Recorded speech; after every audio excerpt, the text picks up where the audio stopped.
Now let's look at some more of the audio settings and how to get as low a latency as possible while still having a stable setup. We'll start with the driver settings tab that we looked at earlier.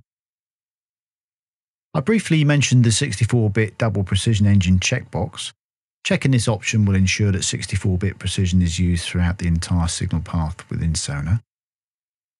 An explanation of the stereo panning laws is beyond the scope of this video, but you can set your default choice here. Dim solo gain is the level at which non-solo tracks will play back in dim solo mode. This mode will allow you to hear non-solo tracks at a reduced volume while listening to solo tracks. This is helpful to hear the solo tracks in context. The latency settings we looked at earlier, so let's switch to the Playback and Recording tab and look at the options there.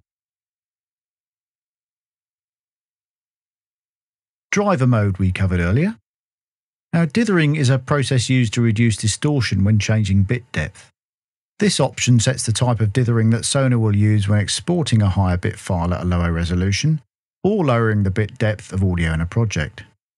Bit depth defaults for audio clips are set in the File Audio Data area of preferences, and we'll look at that later on. Of these export choices, rectangular is the least CPU intensive, but isn't as efficient at reducing distortion. POWR3 is the most CPU intensive and transparent of all choices. The others are between these two extremes. Share drivers with other programs allows other software to access device drivers when Sonar is not the focus of Windows. If you have a multiprocessor computer, you should make sure the Use Multiprocessing engine is checked. Use MMCSS allows Sonar to have a higher priority for resource scheduling and should be left checked. This won't be available in Windows XP. Play effect tails after stopping will allow reverb, delay and other effects to play out after you press stop. I suggest you check this box, as this will also make sure that the audio engine remains running after playback has been stopped. It will also allow you to play soft synths without the transport running. If you hear strange noises at the start of playback or soft synths don't make any sound while the transport is stopped, chances are checking this option will fix it. Always open all devices will make sure Sonar opens all the audio outputs as soon as play is pressed.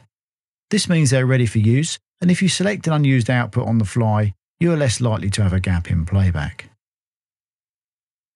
DC offset is when a DC current is added to your audio by your audio interface. You can usually see DC offset in a silent period of an audio waveform. The flat line should be dead center of the waveform clip. If it isn't, it could well be DC offset that is causing it. If you have it present from your recording source, this option will remove it while recording. There is a tool for removal of DC offset after the event within the main program though. Disable input monitoring during playback. If you enable this checkbox, input monitoring will be disabled on all tracks during playback, but not while recording. Input monitoring allows you to hear any effects or other processing you have on a track while monitoring input rather than the direct sound. There is a button on each audio track header to enable that option on a per-track basis. When you apply an effect or edit to a clip, you can audition it if you wish. The number of seconds entered here is the length of that audition.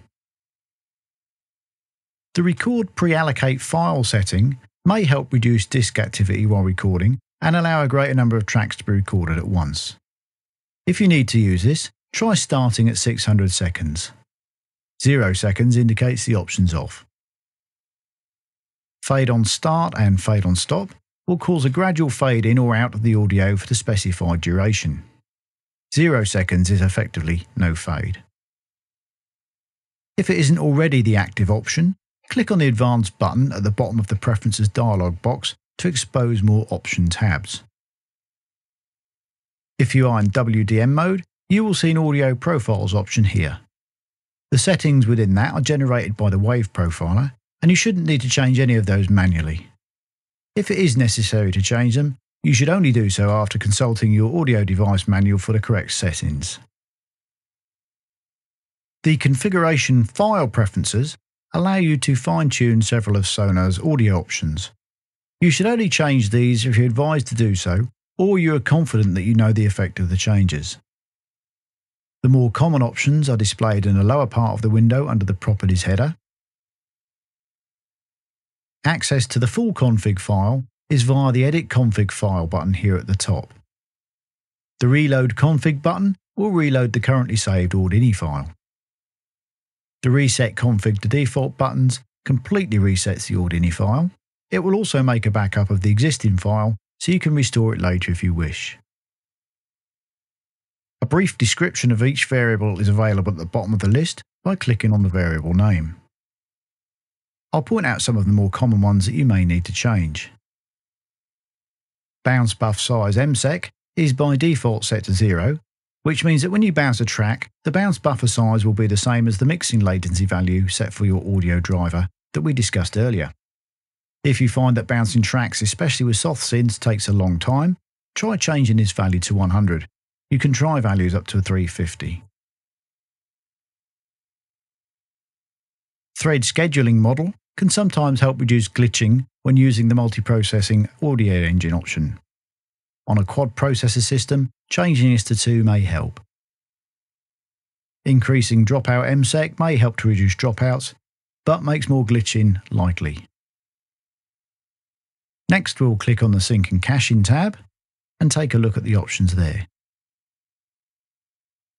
The first section deals with options for synchronization between Sonar audio tracks and SMPTE or MTC timecode. We'll look at them shortly in the MIDI setup section. The file system options can help reduce glitching and dropouts on playback. The enable read caching and write caching are best left unchecked unless you have a very old hard drive. The input-output buffers determines how data is transferred to the hard disks. Too low a value, and data may not be available when Sonar needs it, which will cause dropouts.